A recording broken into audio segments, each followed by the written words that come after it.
Hello students, I'm your teacher Mr. Sachin Suryanshi. I welcome you all to Sant Tukaram National Model School. These are the online sessions or these are the online classes started by the school for the students those who are at home nowadays.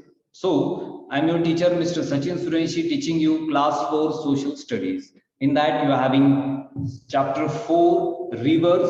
So we would be learning about the peninsular rivers particularly. In peninsular rivers we are going to cover all the rivers. Instead, if you want to see the Narmada River video is posted already on the YouTube, the Tapi rivers and Godavari rivers also, you can go and watch on our school's YouTube channel. So let's start. Today we are going to see the Krishna River. It is the second most important river of the peninsular India. The Krishna River has its origin in the Mahabaleshwar.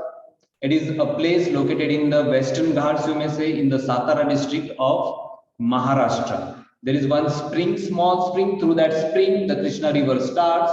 Afterwards, it flows towards the east side and it meets the Bay of Bengal. The total length of the Krishna River, it is near about 1,400 kilometers. From the origin of the river up to the mouth of the river, the total distance, the total course of river is near about 1,400 kilometers. There are some very important tributaries of Krishna River. The first one is the Tungabhadra, Koyna, Ghatprabha, Musi, Bhima. These are some of the very important tributaries of Krishna River. The drainage basin of Krishna River, as you can see, it is a very large drainage basin. And this drainage basin or the basin of Krishna River, it is shared by Maharashtra, Karnataka, Telangana, the newly developed state, and Andhra Pradesh. Previously, it was shared only by Maharashtra, Karnataka, and Andhra Pradesh. After the bifurcation of Andhra Pradesh into two states, that is Telangana and Andhra Pradesh. So now you can see that the basin of river is shared by these four states.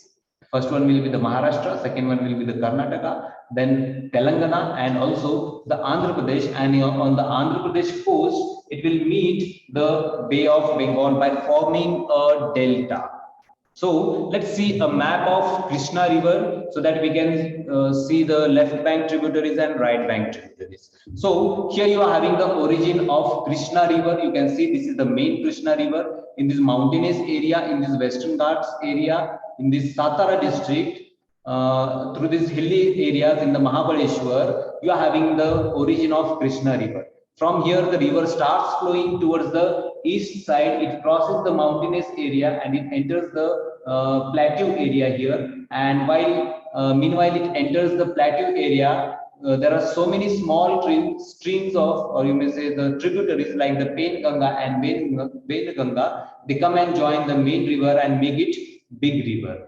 The very important rivers, very important tributaries of Krishna River, it is in the capital here, bold capital. The first one is the Bhima, Sina, this Musi River, and also the Tungabhadra River. These are the four very important tributaries of Krishna River. The rivers which are coming from the north side and meeting the main river, Krishna River, these tributaries will be called as left bank tributaries. And the rivers which are coming from the south side and joining the main river, these rivers will be called as right bank tributaries. So these are some of the important tributaries and non-tributaries. All this area will be located, or all this area will be covered under the Krishna River basin. So till then, we have learned here the Krishna River. After that, in our next videos, we will be learning about the Kaveri River. It is the southernmost river. And after that, we will be learning one Mahanadi River. It is located in the Odisha state here. So stay tuned and subscribe our channel. Till then,